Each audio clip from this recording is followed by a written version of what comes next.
Zoom invite, because I think this one might have been a reoccurring one. Easy enough. I did get, Brett, do I have it right? I think Sheriff Knoll said that he couldn't be here today. Does that sound right to you? Correct. He's currently in another Zoom meeting. Where they did let him in. Okay, getting over to the correct.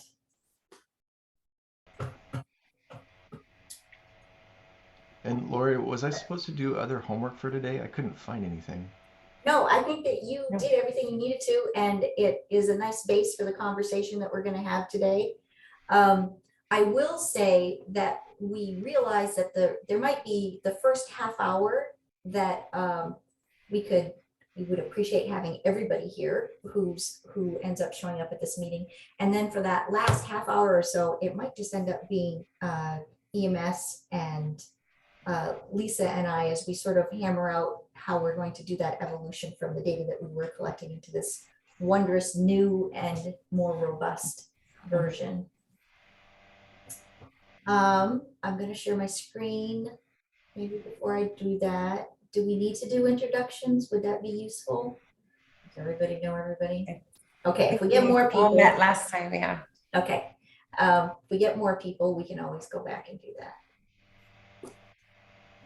So today, our agenda is as follows. We're going to preview, and so much thanks to Lisa for taking this drips and drabs of data that I kept getting from people and finally putting it all together in one place. And thanks to everybody who gave me those drips and drabs. I am concerned because I don't see DBH on this call. I'm going to text them very quickly. Because they are the data that I don't have. I did get an email from Jim Novelli, so he's alive. Well, that is the first Good. I'm gonna say, are you coming to BHC meeting? Question mark. BHC's data subgroup. I wonder if he's having trouble getting in too.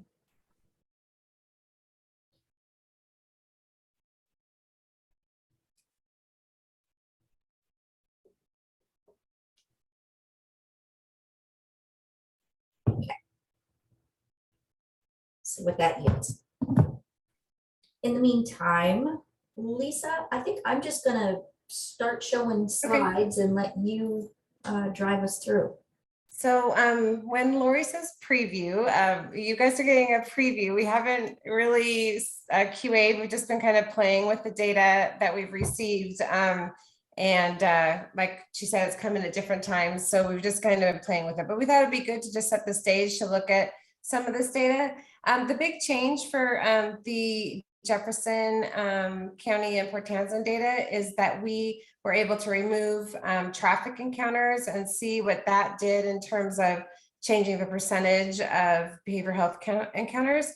And it didn't make a gigantic change, it made some change. But if you can go to the next slide, Lori. Mm-hmm.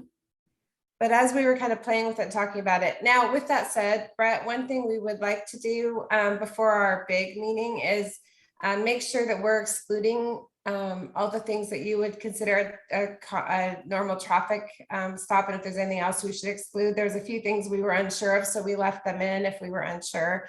And there was also one other category we thought about excluding. So we'll drill down on that a bit.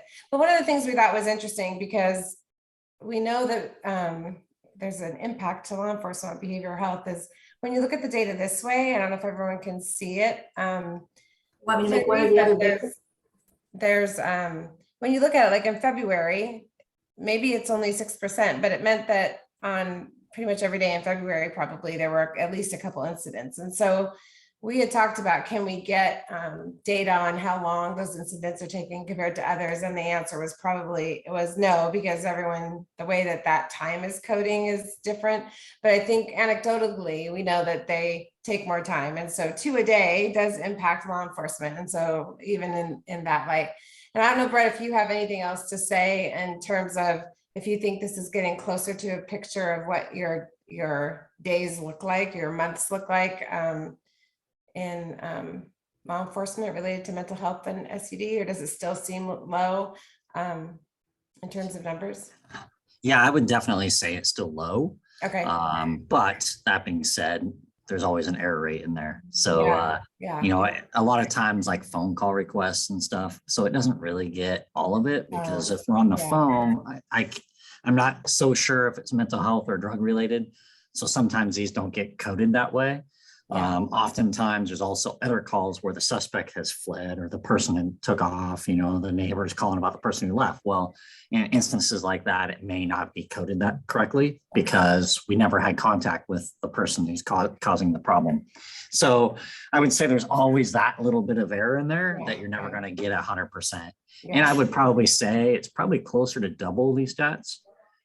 Just off the top of my head. So the previous slide, I think we can work with you on the data in terms of saying, did we exclude the things we should have to get that percentage of what your calls are, right? But the other data, this monthly data, is really what we have from you. I mean, it's what's being coded currently as behavioral health. So if there is some other factors you want us to consider, or if there's other data you can pull on phone calls or something else, we'd be happy to roll that in. So just something to think Yeah, about. it's going to be very difficult to get all of that in there. So I mean, I would say it's accurate if you're saying that these are the calls that law enforcement may respond to and actually talk to the person. And this person's exhibiting behaviors. Yeah. And so maybe that's important to always, in terms of when we're trying to develop strategies for how to address this, is to recognize that this is just one piece of a pie and not everything. So okay. And again, we will play with this more, make sure it's accurate. We'd love to talk to you, Brett, about some other exclusions that we just have kind of try to play with it a bit to see what's turning out different. And we kept in the old data just so we could see, a longer period of time. What's the next one, Lori? I think this is more law enforcement. And then this is just a snapshot that continues to show the mental health is for both Jefferson and Port Townsend, the ranking is the top thing and compared to SUD or SUD and mental health. So just interesting. And one of the reasons we wanted to look at all of this, and this is just a trendy thing, is partially, and the reason we're using so much of Brett's data is because we had it first, so we have more time to play. So we're not playing favorites, but we just wanted to show different things we could do with it in terms of our conversation that's coming up around how much can we combine different data sources? Is that even possible? Do we need to do any more drill down? When we start talking about some of the EMS data, we have just drugs here. Those are broken down into different types of drugs. So is Jefferson Healthcare. So something for you to keep in your mind, Brett, do you have any coding that says already like anything more about the kinds of drugs or the kinds of incidents that you are already recording, and this is just what we're getting, or is this all you have? And you don't have to answer that now, but we're just trying to kind of see both what we can do with the data in terms of telling a story and also what we could do to combine. Lori, if you want to go to the next slide. This is a lot, but this slide is probably too busy, but again, we just want to look at the different categories. Again, these and then jail. So every data source has some unique things about it. Brett's is nice because, or Jefferson County and Port Townsend is nice because they do say, oh, this has happened drinking and drugs, or mental health and drinking. And so it's one incident that they're identifying as both, where in terms of the jail data, it's all duplication. So we know that the MAT inductions aren't unique. They are also the same people that potentially were booked on drug and alcohol charges and identified as having mental health. Or so it's harder to tease out that way. But so that's just kind of what we found. And the reason that some of those months are brilliant is we have gone back to them because we didn't get MAT inductions for this last round. But and then if you want to look at the next slide, Lori, and you can stop me. I see Jolene has a question. Oh, go ahead. So is this, of those identified as behavioral health, this is the percent that were each of these categories? So of this data here, everybody who was taken into the jail. Yeah, this is the percent of bookings that were related to drug and alcohol charges. And this is the percent of MAT inductions for people that were booked for alcohol and drug charges. So the MAT inductions is a subset of the bookings. So the percentages on the right-hand side are a percentage of those that were booked for alcohol and drugs. So of total bookings, for example, November of 60% were drug and alcohol related. And then over here, if you look at that, 18% of those had MAT inductions. So they're duplication.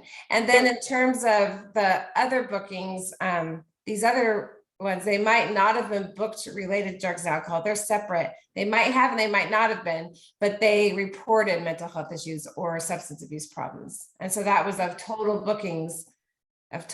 These are the number of people that reported that they had a mental health issue, a substance abuse problem. What we don't know is if they were booked on a drug and alcohol problem or if they had a MAT induction. Do you see what I'm saying? So there's not that, oh, did we lose Jolene? No, I'm here. So I stopped raising my hand and I think. Oh, you went away on my screen. So anyways, does that help? So Yes, can we go back like 3 slides where it says law enforcement? So this is just jail. This is the jail data this only. one, I know, but Oh, the okay. 3 slides ago, the is it that one one? that says law enforcement update, next one down, 2 down, I think from there. I don't know, I have it up in front of me. That one? So is this of behavioral health identified incidents? Yes, This this is the is percentage that that's why this okay. percentage is so Okay, much I just want to make higher. sure I'm Yeah. understanding the difference. Yeah. what So you were we used to actually look looking at just this, and then that's why can you show the first slide on the Jefferson again? Yeah, and then we wanted to look at what the percentage of their total encounters were. And that's what this is. So you'll see the difference, like only maybe 8%, which of course you heard Brett's explanation, but 8% of total encounters are behavioral health related.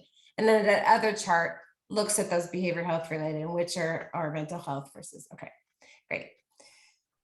I know this is what we're trying to do, is figure out the best ways, what the data tells us and the best ways to look at it. So the next slide, Lori. So this is Jefferson Healthcare. And again, this has mental health, SUD, or both. And you can see how that's trended over time. And this is in the emergency department and primary care. And again, in terms of our conversation we're about to have, we do have breakouts for Jefferson. I believe they do it if we wanted to alcohol or drugs, we have alcohol, and then we have 3 categories of drugs, which I think they do opioids, methamphetamine, and other, which when we look at the EMS data, they break it down even more. So again, as we talk about what things we can, what are apples to apples, what things we can combine or compare, just wanted to see how they've presented it. And we could break this down more by the data that we have from Jefferson. Seems like the new thing that they have this time, Jefferson Healthcare, is this co-occurring, which is a nice addition. Yeah. Kudos to them. Yep. And then this is the DBH data, which we haven't received. Well, we did receive some updates, but it wasn't in the same format. We needed it by a month and we just had it rolled up. So we're working on that with them. We sent them an Excel file to have it updated, but this is just kind of what the types of data that they're, we have a Port Townsend police on there too for some reason, but okay. But so not anymore. can you make that other one bigger? Because now I moved off my slide. Yeah. So this is just the slide that we had last time for them. And this is the ITA investigations and where they ended up. And so this is good data too, but we'll be updating that before the next meeting. Maybe we want to talk a little bit about the timing for this next sort of data presentation. Yeah, so we are, so we have pretty much everyone's data. We have a few things we want to follow up on, like we want to follow up today. We're going to follow up with Dr. Kalbaum on some of his data, and then we want to follow up with Brett's, make sure we're excluding the right things in his, and then we need more data from DBH. And we're going to, once we get all those tweaks, we're going to play with this data more. And at the July meeting, the large meeting, we want to be able to present some data.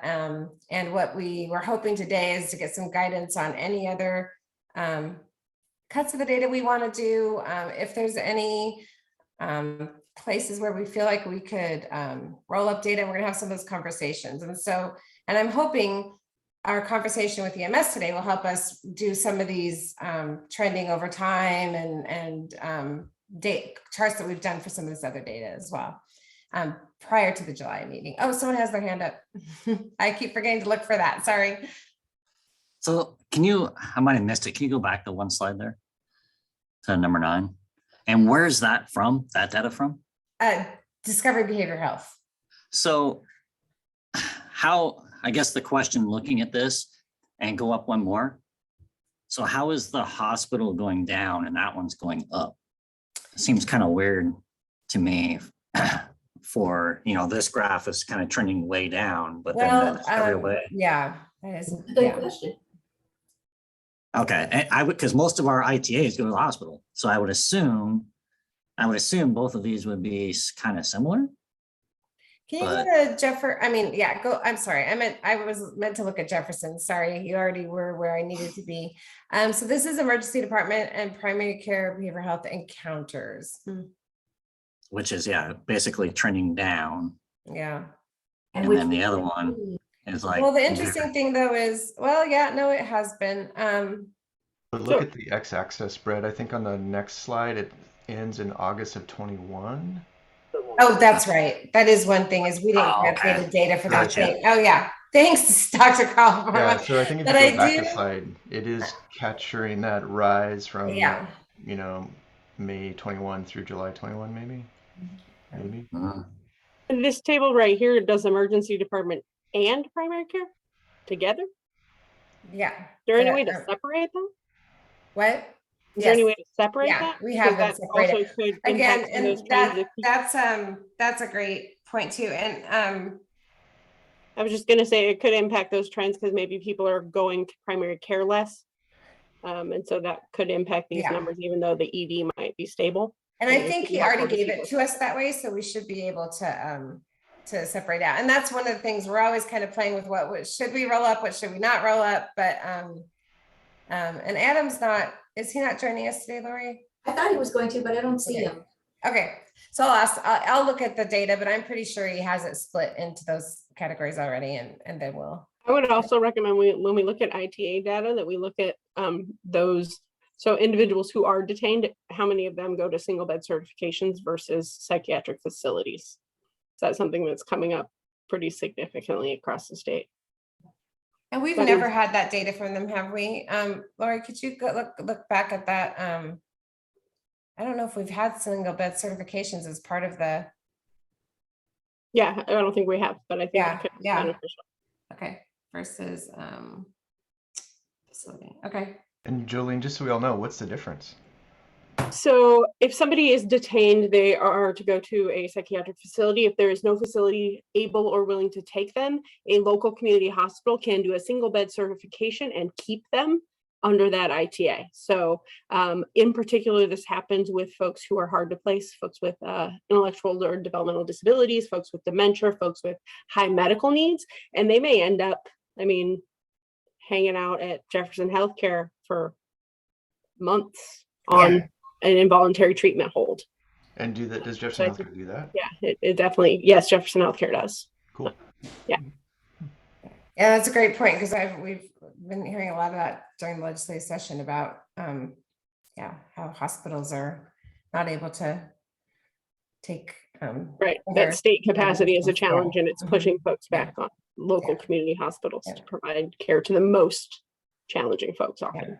I have another request for DBH data. Is it possible to see what facility they transported the patient went to? So that might be helpful for the community, because it feels like we're transporting way more people to like Wenatchee, which is very resource intensive. The other thing we do have that I realize I'm trying to think if I got new data. I'll ask. I don't think I asked for it from Adam. I should say I didn't get it. We also have from, where did we get that data, Lori? I think it was where they're going when they leave Jefferson. Maybe that was actually from you. Maybe that was from the EMS data. Yeah. Yeah, I sent you transport data, but I don't know if people are always being transported only by EMS? Yeah, no, I was just trying to remember. I knew we had that, but yeah, that's a great addition. Because even if one of Brett's colleagues has to take someone, along, Yeah. it's way different going to Centralia than it is to go to Kitsap. Right, absolutely. And yeah. And I think for the most part, for ITAs, it would be EMS, but some of the other, like, if somebody's being transported to detox, that could happen from another source as long as they're not under a hold. Or even a voluntary, sometimes family will drive them or whatever. You think most ITAs are going via EMS? Is that what you said, Jillian? Yeah, they have to be held. So they can't. So they can't go by law The enforcement? majority. Okay. They can, but That the big push is due to medical risk that they would be EMS. Yeah, that makes sense. Okay. We're working on that at the legislative side, that it doesn't have to be necessarily EMS. It can be a version of EMS that is not, like you don't need to take a full paramedic out of the community to transport someone who's essentially physically well, but mentally ill. Great. Okay, those are great additions. So what we kind of wanted just to talk about today, and that's why we wanted to show you how the data is, what the data is looking like. And like I said, we just did it quickly. We could do some more cuts. And if anyone has ideas about other things they want to see, we would love to hear that, because we do have, sometimes we won't have underlying data, but we do have more underlying data than what you saw. So we can dig into some things. So just let us know if there's something you're interested in. I had one other request, and this is for Adam probably, and that is the median length of stay for an ITA emergency department, median length of stay for an ITA patient compared to the overall median length of stay. I think that could be very telling as far as resource utilization. And would you want only ITA patients? Because I think they do have some other mental health patients that are not ITA, but they just, Yeah, maybe that would be interesting, mental health versus their overall. Yeah. I know they do have every once in a while some crazy outliers, so median might be better than mean. Yeah, that's true. If we were looking at that, I think it'd also be helpful to look at their prioritization system, because often behavioral health is put at the end of the line. If somebody comes in with a heart attack or a significant laceration or anything like that, they're going to go to the front of the line. So it impacts how long the behavioral health folks are there. That's interesting, Jolene, because at Harvey, behavioral health is typically triaged ESI 2 or 3, which is the more higher priority. Like 1 is you're dying and need 5 doctors right now, and 5 is you're not sick, you can sit in the waiting room. Their mental health is usually triaged 2 or 3. I think that it depends on the hospital. We just had a conversation last week with St. Michael's, and the social worker said behavioral health often will go to the end of the line or close to that. So Jolene, when you're saying that, what does that mean in terms of length of stay? You're saying they're staying in the ED longer, so they wouldn't show as long a length of stay? Sometimes they're sitting there 12, 15 hours waiting. Okay. They'll compensate in the ED before they're even seen by a social worker, depending on staffing patterns and availability. Okay. But again, I'm basing that off of a conversation around Kitsap. So each hospital also handles that differently. Yeah, that's interesting. Yeah, that'd be interesting. So here's some of the questions. So one of our goals, and we've come a long way, because having the Jefferson and Port Townsend data match and knowing what the total encounters are and all of that, we've come a long way with the data. And what we're trying to figure out as we move forward, we're trying to balance and asking for data, not asking for data we don't need, but also making sure that we have data that's useful, and trying to understand at what point does any kind of combining data help. And so just some of the questions we wanted to just hear from all of you is, how important is it to drill down? So for example, we're going to look at a matrix in a minute, but as you can see, there's some do SUD, mental health, others, some do drugs, alcohol, mental health, other. Sometimes we have it broke down into much smaller categories of types of drugs. And how important is it to have those smaller buckets versus being able to say, just kind of have the magnitude of the challenge be focused more on just rolling all those different pieces into buckets of either mental health or SUD or mental health, alcohol, and drugs, whatever kind of, what are the buckets that are important in terms of making decisions for the consortium. And it doesn't mean that if we roll them up, we can never look at the details. And we're just trying to get a handle on, are there more things that do we need the details versus the bigger buckets? And if we do, how much can we really expect to do that across entities? And is it something that you want to pursue? So I'll just be quiet. That's kind of, and you can see the other questions. We're just trying to think through, we want to make sure this data continues to be valuable, and you'll see what we're trying to do. We're trying to see, well, is mental health the bigger issue? Is it SUD? What's happening over time? So I'd love to hear just some initial reactions to that, if anybody has some. Well, as far as law enforcement wise, I don't know if we would ever be able to get farther down just because of the nature of our job. So sooner or later it becomes questioning rather than kind of a medical event. And oftentimes when someone is escalated, that's the last thing they want to talk about is what are you currently on? Yeah.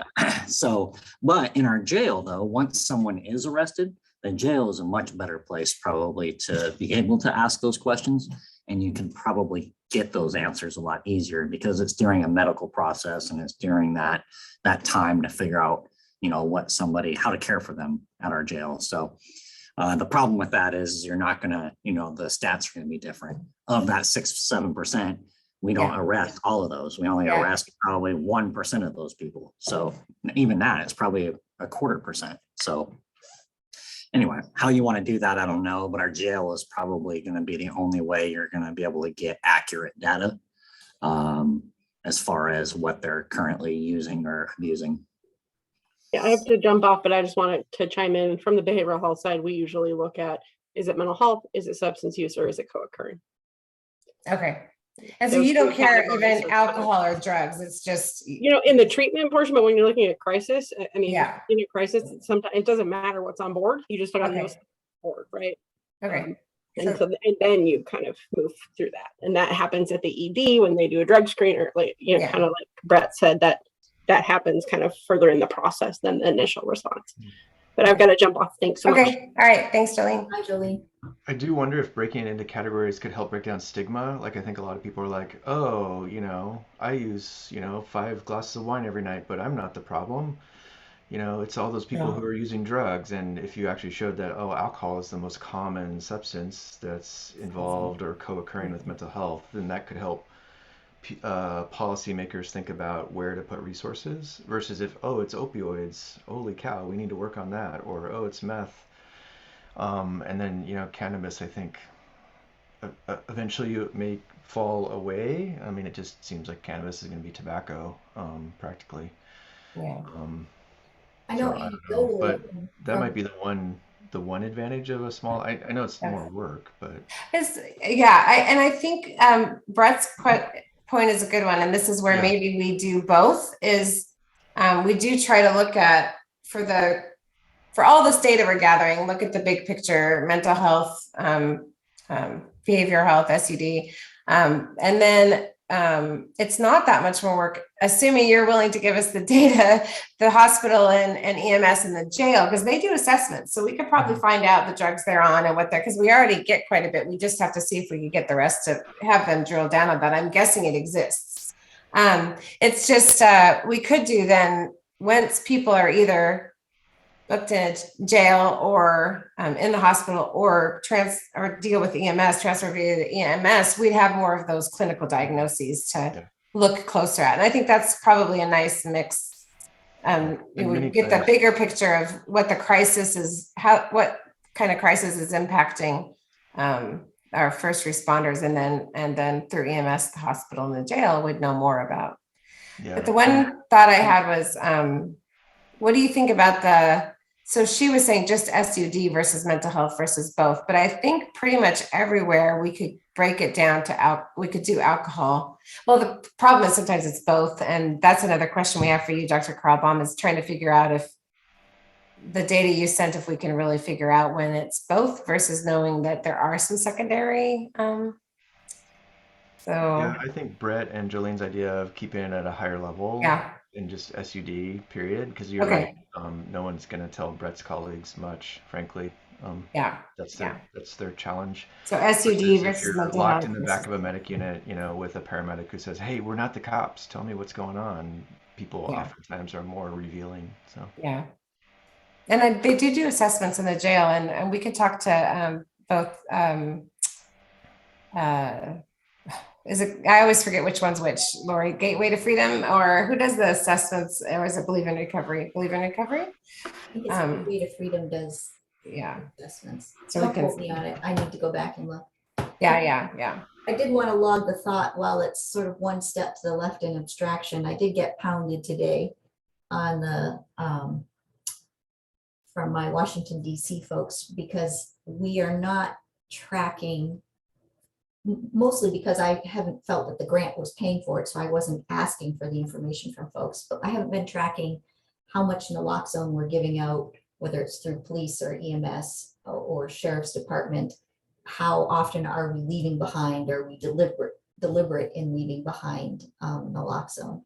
And that and stigma, which is just a really amorphous thing to try to quantify how much you're addressing stigma. Those are two things that I think I might soft shoe look at the next meeting with folks to see if they're willing to, even though the grant isn't paying for that, for us to start looking at that as a community, just so that one, I can give that information to her, and two, we have the information as a community that says, hey, we're making a solid, advance on this front. Lori, it's super easy for EMS. Tammy Ridgway collates all that data from all the departments and sends it back to Department of Health, to Sean Hemmerly, who's the grantor of the Narcan, so she can give that to you. Do that. And probably It's the hospital. not as much as I would hope. Like, it still needs to grow. Do we have a formal leave behind program at either law enforcement or EMS? We do with EMS, yes. We do with EMS. Do you know if we do with? I have no idea how complicated that is, so I'm not like, oh, do something else. It's super easy. There are a couple sheriff's officers who have naloxone leave behind. Brett, who's the guy who's like the super EMT who always magically appears and puts tourniquets on people and does CPR? Is it Gordon, probably. Gordon. Yeah. I don't think we have leave behind though. I've never heard of that. Yeah, So Gordon has some from Tammy. oh, okay. Oh, through the EMS though. Yeah, through EMS. Sheriff Knoll's interested. We've approached Port Townsend Police and never heard back from them. Like most of the time, try to interact with them. I think that's something we would love to, if it wasn't complicated and overwhelming in effort to not only actually do the leave behind, but then to track it in some way, shape, or form. I think that would sort of quell some challenges that I've been getting. Oh, good. There's Jim Novelli. And then, Lori, just so you know, I think since January of 22, I think the ED is supposed to give people naloxone who come to the ED with substance use, opioid use disorder issues.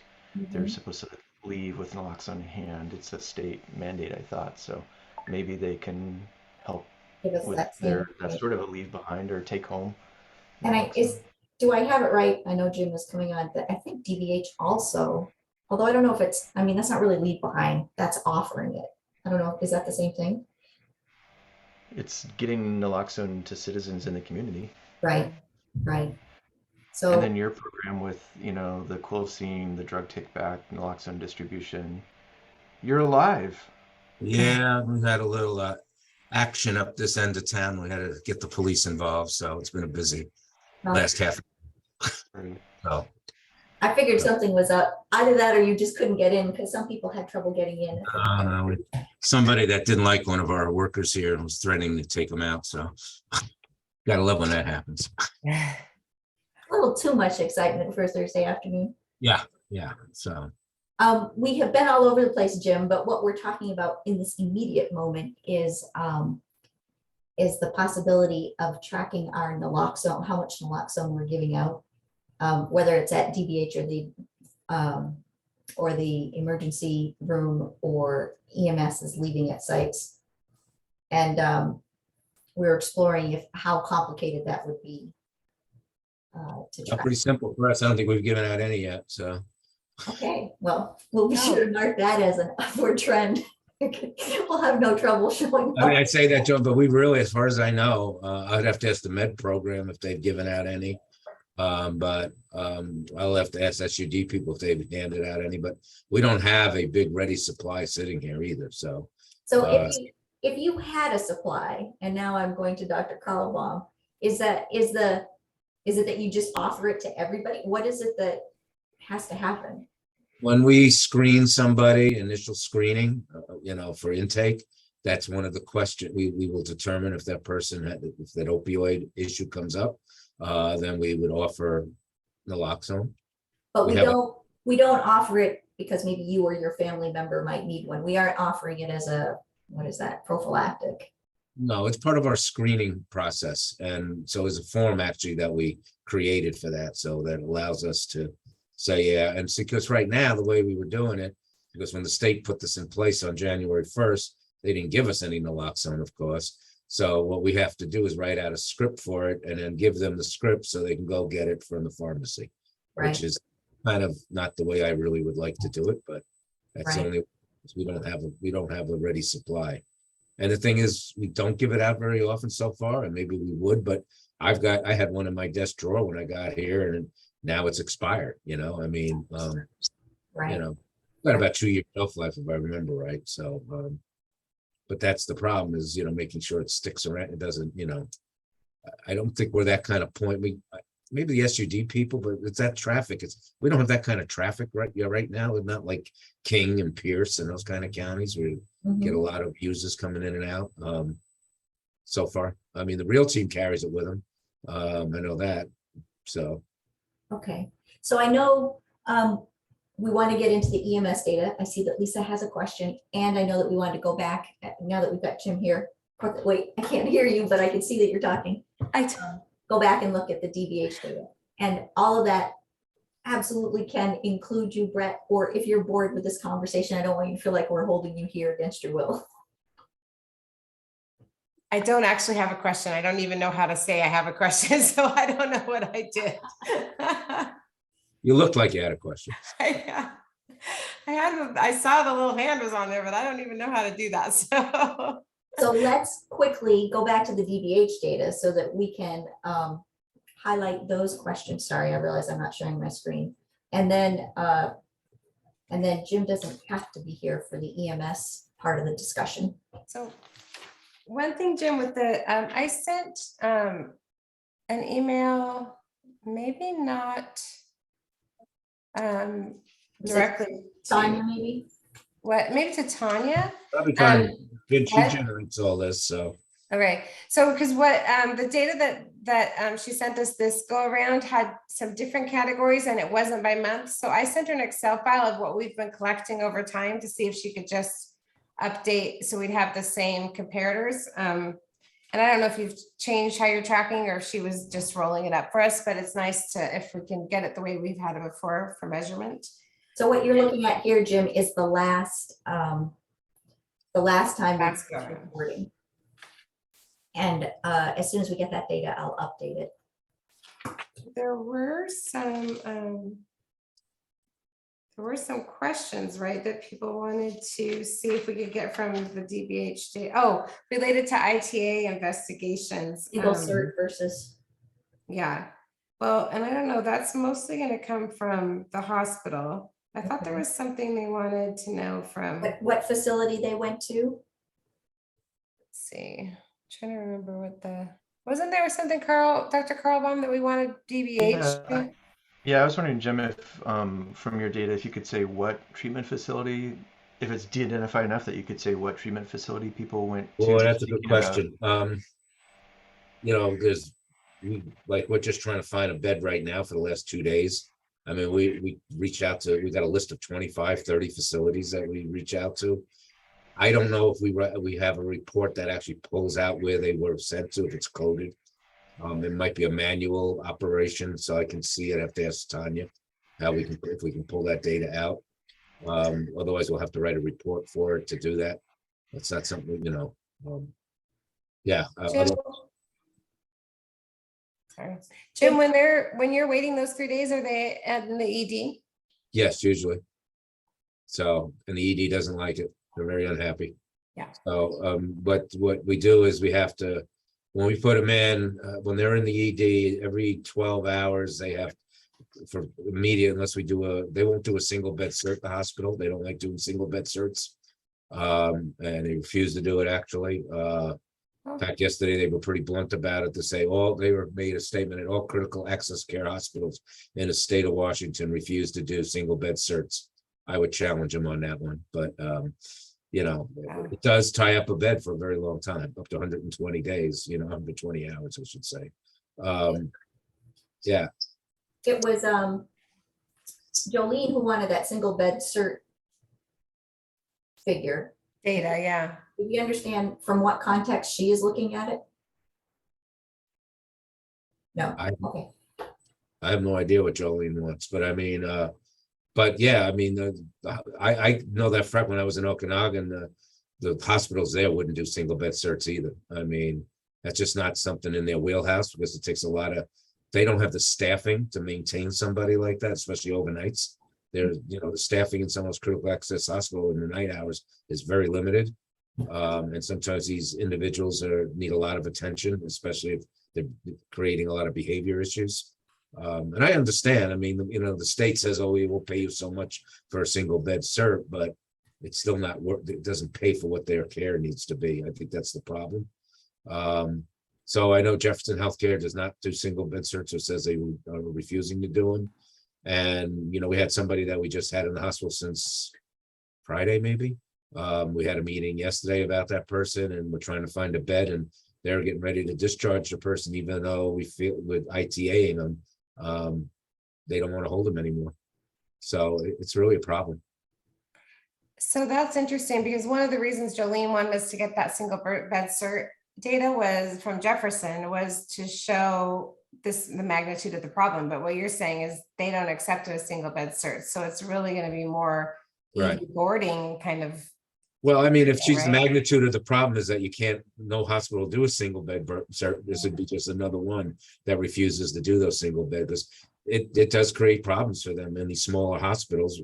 And, you know, especially I think it has been more enhanced problem wise with COVID. And when you have people in there with COVID beds and then really trying to find room for somebody with a psych problem, with a psych issue.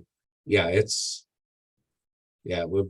I don't know what the answer is to that, to tell you the truth. It is probably a statewide issue. I'm sure it is.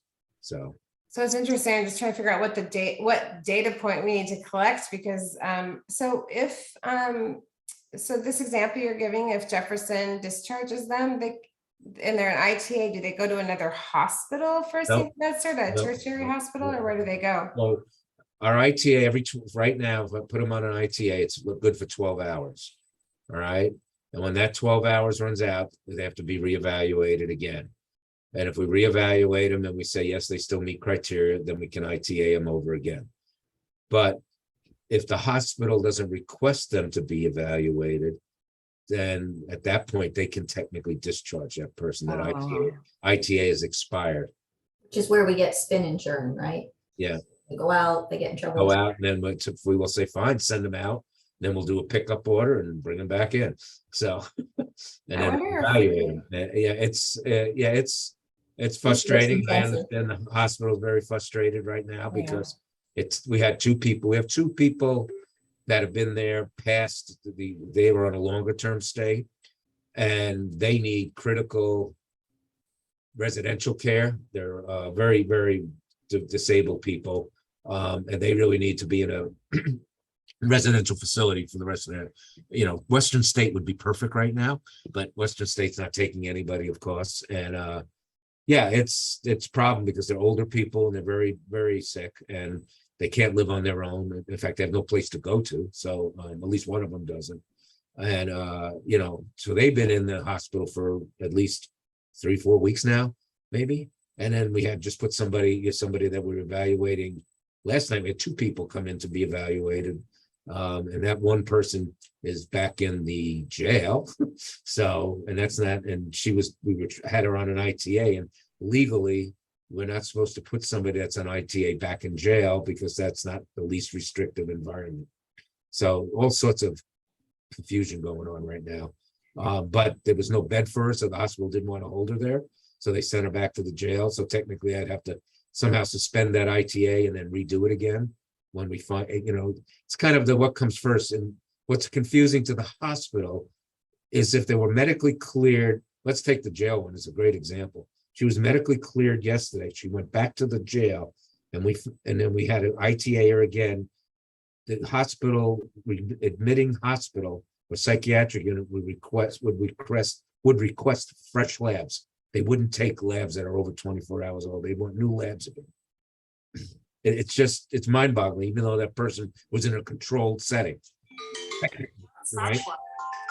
So that's I'm hearing voices now. So that's a big issue, is that, this has been a problem as long as I've been in this business, that psychiatric facilities always want medical clearance.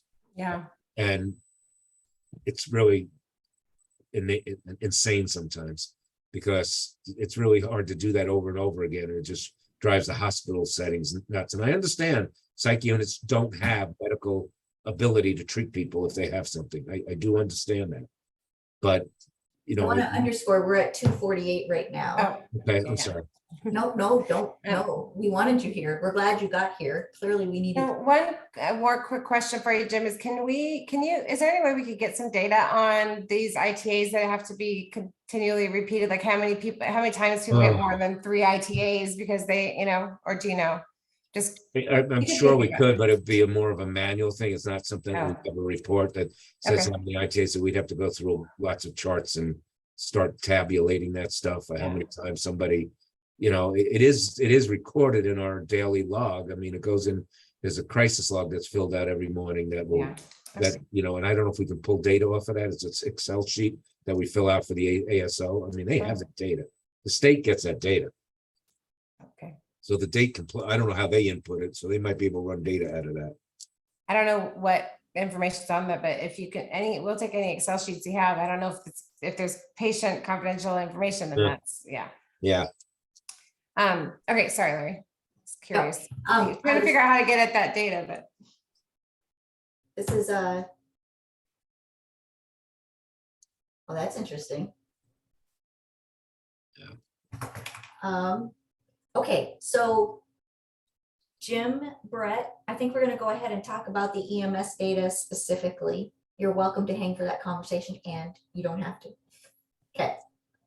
Anything else that anybody wanted to say before we hop into this final topic? Yeah, I got a quick question for David. I sent you an email earlier about Saturday. Do you have the scenarios ready to go, or will you? Yeah, I have them. I'll resend the document to you. Okay. I need to edit it a little bit and I'll resend it to you. But yeah, it's the same cases we did for the That's what I behavioral thought. summit. But So, if you want to send it back, and then I'll give it to the person that's going to come down, and we'll send him a copy so he knows what he's got. So perfect. I have, while you were out, I sent him a copy of that, of Okay. the EMS flow sheet and of Yes, the saw that. detailed EMS stuff too. So, but I'll need to edit that document this afternoon and resend it to you. all right, sounds good. Cool. Thanks for, does he go by James or Jim? And it goes by Craig, actually. Oh, great. Thanks.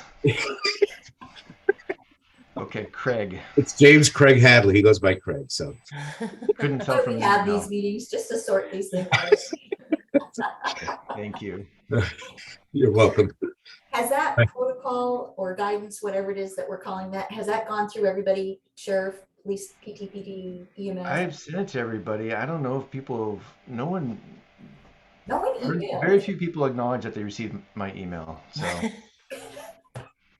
It's because you have their names all backwards. No, but that's beside the point. yeah, right. I called them. Because I called them the name their mother called them, which obviously offended them.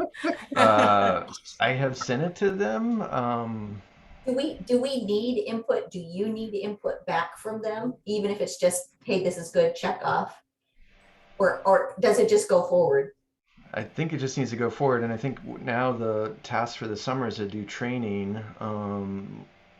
I think, this is the first attempt at training to see if this format works. This Saturday in Quilcene, there won't be very many people there. I think there's like 14 or maybe 16 people signed up. And then I think we need to do more like coffee clatch discussion training, in the morning, and see if the sheriff deputies on duty can swing by the fire station and we can sort of talk about it all together. But I was going to pilot it first Saturday and see if it flopped or worked, or make sure, Craig doesn't get, mutinied by the teams and stuff. So We should see how we can get Brett to be our advanced person in the sheriff's office. Sort of make that yeah, let's go do that. Maybe it's, Isn't Brett bringing the breakfast burritos? I was thinking food always works. Food works. yeah, Yeah, I as think a, the consortium should provide food for the coffee flash. I mean, I'm always the first to raise my hand, but as you know, I'm the statistic guy and the detective sergeant guy. So rarely do I actually get out and actually meet people in crises. It's usually after the fact. So Well, you can talk up, this could be really valuable training, yeah, no. Okay. All right. Thank you so much, Brett and Jim. All And right. have a good afternoon. And then I think we'll Yes. bring on to EMS data.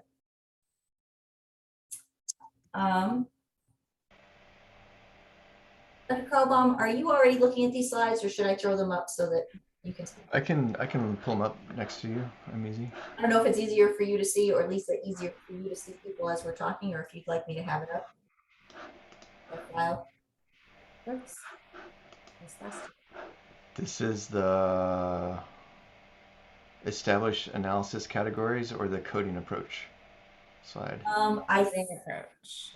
Okay. had anything to say about the establish. Well, I think they're both they're interrelated. At least I'm happy to throw it up so that you can see. And I think on the coding approach slide, I think I had sent back just like a kind of hierarchical, like a middle ground of combining some of them. I think ESO. It should be in there. I tried to take what you. Yeah. Oh, thanks. That's awesome. I tried to take what you did, and so this first page is really what we've been getting basically from people and how they've what buckets they've been in. Mm-hmm. And then the second page is, I think, your work. I might have ruined some of it, but where I tried to put things under the categories you were putting them under. And I had some that I wasn't sure in your thing if they were supposed to be combined or if they should. So I put them over in the unassigned list, which might have been incorrect. No, that makes sense. So my question on all of this, I had a hard time seeing this. I'm just going to open it on my. But one of the questions I had, and I think we kind of answered that, was it sounds like you'd be okay if we rolled up these categories that you've split out separately, at least in terms of looking at how you compare to other entities. We'd roll up mental health, SUD, and the thing I think we're still missing from your data, unless I misunderstood it, is we won't be able to say how many people had both. What we can do now is say how many total people had SUD or mental health as either a primary or secondary diagnosis. But I don't think what we have is for the primary, I don't think we have for each incident who had what for primary and secondary, correct? The way the data is, I think it just shows the total number of people that had a secondary diagnosis. Yeah, I could probably do a better job of breaking that down. And I think the question is, and again, this is where we're trying to figure out, we don't want to ask for people to do data that's isn't informing anything, or it's not going to serve the purpose of the consortium in terms of making policy change, things like that. But if it's important to know the both, that's what I think we're still missing from the EMS data. Okay. Is how many people had both. I think we know that now we'd have higher counts because we know now that you had people who had a primary diagnosis of mental health, people that had a secondary diagnosis of mental health or SUD. But what we don't know is what was their first diagnosis. Was it mental health and the secondary was SUD? It could have been a medical plus. Mm-hmm. And so that's what I think we're missing. Okay.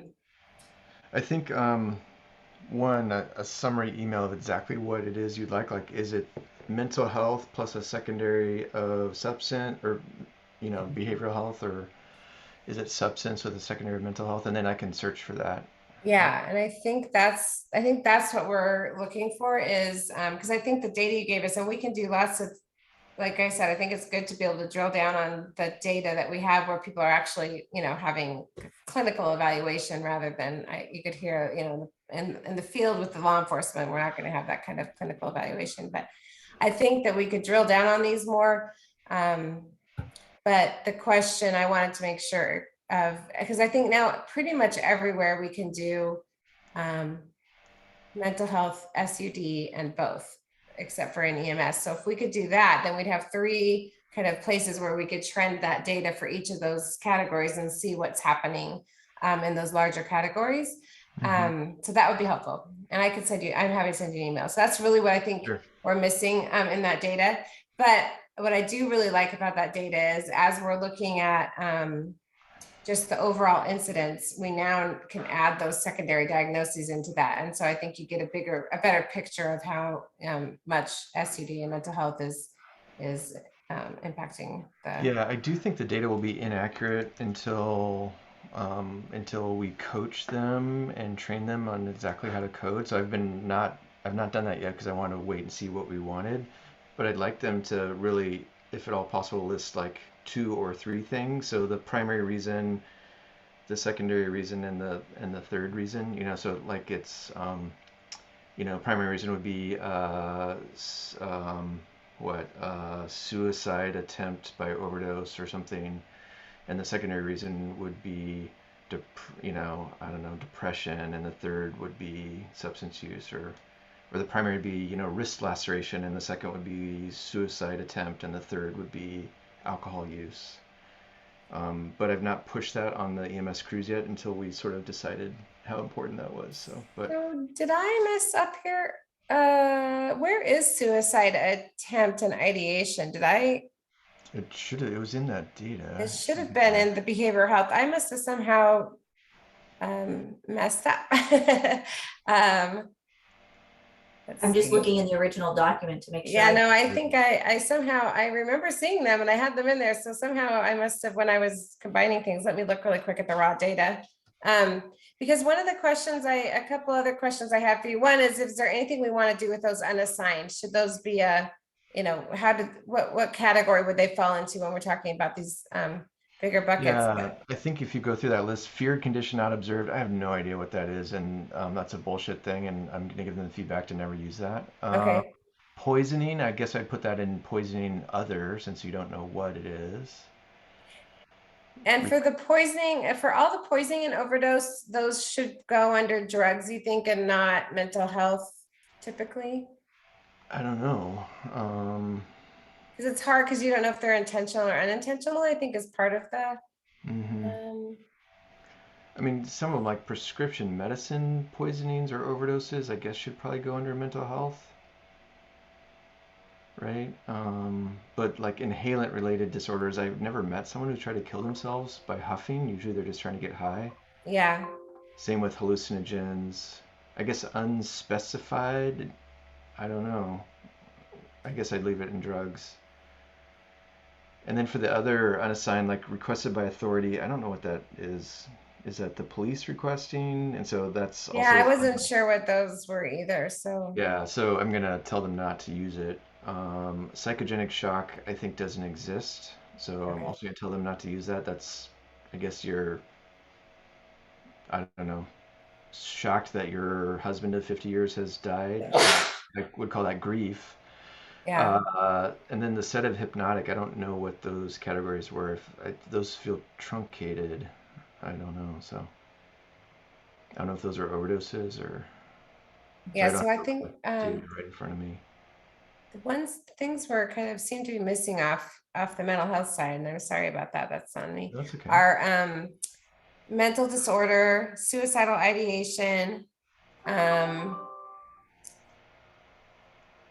then there was the anxiety and let's see, Lori, I think it's on the slide before. We used to count it under mental health, and I think you said you wanted it removed. It was the anxiety reaction, emotional upset. You wanted that one removed? Yeah, I don't know if that's mental health. So, and again, I just don't know. It's why, again, it might get back to training. Is it someone that has anxiety disorder? Are they just anxious because they're in a difficult Yeah, that's what I was wondering, if situation? they're Yeah. just stressed out or something. Like, to me, it's sort of like, what does that mean? And I often find, I think the providers are learning the importance of data, and so I think we're still. I still find people are like, well, I just couldn't find anything, so I kind of put something down. I'm like, well, but that's a bullshit category. Why'd you put that down? Well, I don't know. It's like, And well, that's why, what you're putting down matters. yeah, And I yeah. think they're starting to realize that, but we obviously need to do more training. So for the mental health, is like for mental disorder, are you feeling like that's too big of a bucket, or is that mean something to them? I don't know. I need to ask. And then the behavioral psychiatric episode versus mental disorder, is it just distinguishing between whether it's a one? Yeah, Yeah, I don't know. I mean, yeah. yeah. But right now we put all of those in mental health. I don't know how those fell off my other list, but Yeah, I think that makes sense. okay. I'm looking at the things I sent Lori. But you think the anxiety reaction is inappropriate for mental health? I No. don't know, Lori, what do you think? That's a tough one. I don't know how people would interpret that. I mean, I think of it as good health, good mental health, or bad mental health, or less than ideal mental health. Yeah. And again, I guess are you diagnosing someone with anxiety, like an anxiety disorder that they need treatment for, versus I'm Situational emotionally upset and anxiety. anxious because I just got in a car accident, or Yeah. I was attacked by somebody, or whatever it is. I don't know. I don't know how they're. Yeah, I don't know I how they're think using that. anxiety is definitely a mental disorder, could fit under that mental disorder category. That's why I was wondering a little bit if. I mean, I guess I'd put it under there for now until we clarify. I think Okay. we're gonna have to write definition. Basically, I'll have to write definitions for each of these things. Yeah. Like, these are the things you use this for. These are things you don't use it for.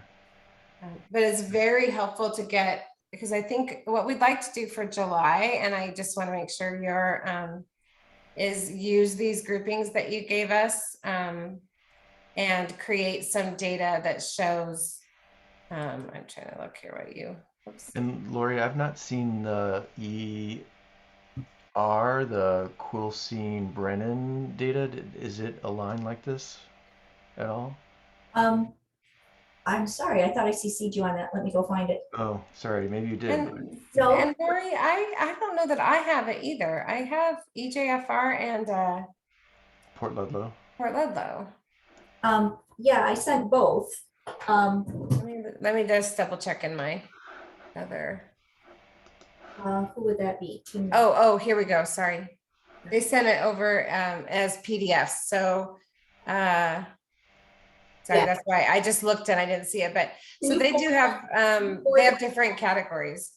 Can you forward that email to Dr. Carlbaum so he has that data? I have it right now saved as a bunch of separate PDFs that they sent. I see. Let me forward this right now. Okay.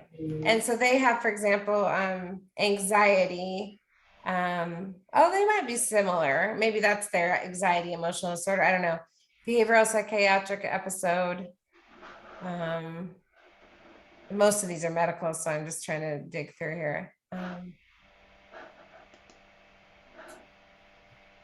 Most of these are medical, so I'd have to look. Oh, suicide attempt. So it does look like they have similar categories for the mental health. They don't have emotional episode next to that one, but let me see if I might have actually put these in Excel file too.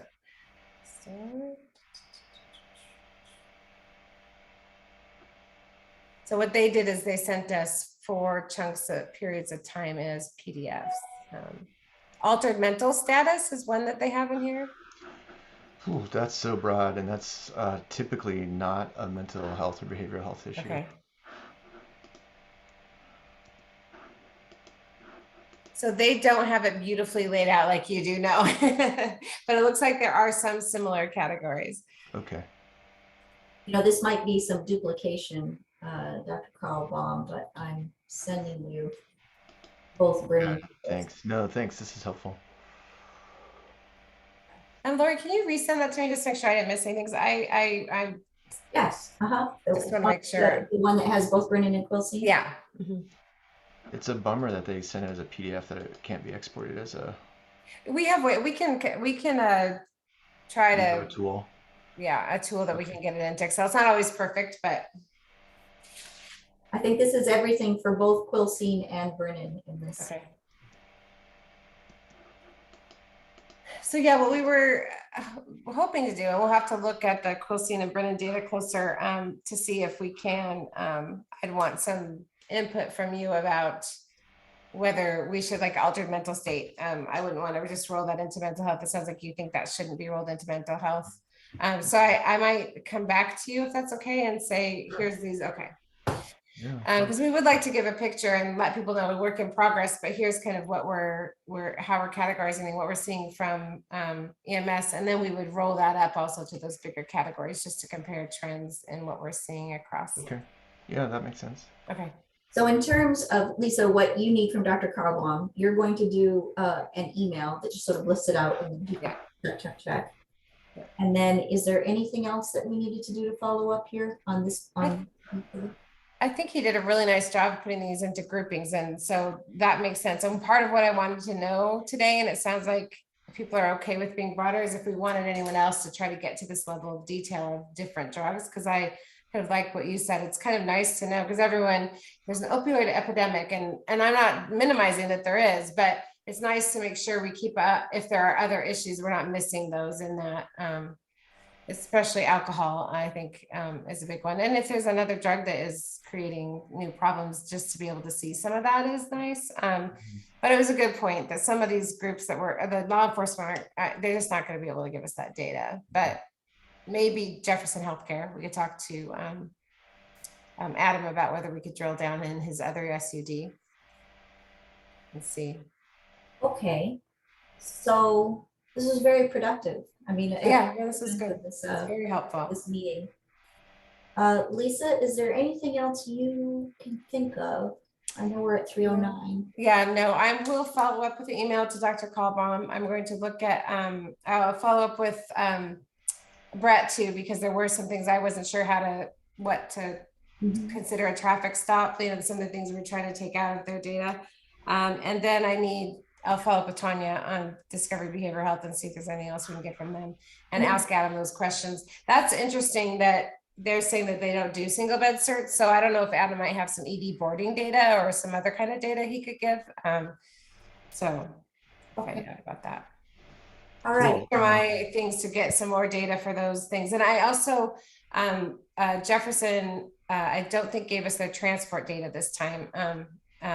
The updated transport data. I didn't realize that when I sent that stuff to Adam. So I went back to him and asked for that. Oh, good. Okay. That transport data would be, do we know, has that transport thing been sorted out as to where the contract lays now or will lay? Okay. So we've got something to follow up with DBH, Jefferson Healthcare, Dr. Carlbaum. And actually I want to follow up with Gabby too, because I want to make sure that we're collecting the correct data from her. And now, especially with this, we might want to ask her about their assessments, if they can break down some of their assessments by type of drug. And the other thing that we did not even address in today's agenda was the real data integration. And I keep hearing, well, we don't know what we're going to have, but yeah, the real program is definitely in action now. And I would hope to be able to show within the next year some evolution of how much law enforcement or EMS interaction we have sort of been able to go past. Yeah. And we're not going to be able to show that if we don't track it. Is that Jolene or Jim that is going to track that Combination data? of the both, but I've noticed in all of my meetings, one will throw it off on the other, and the other will throw it up. Because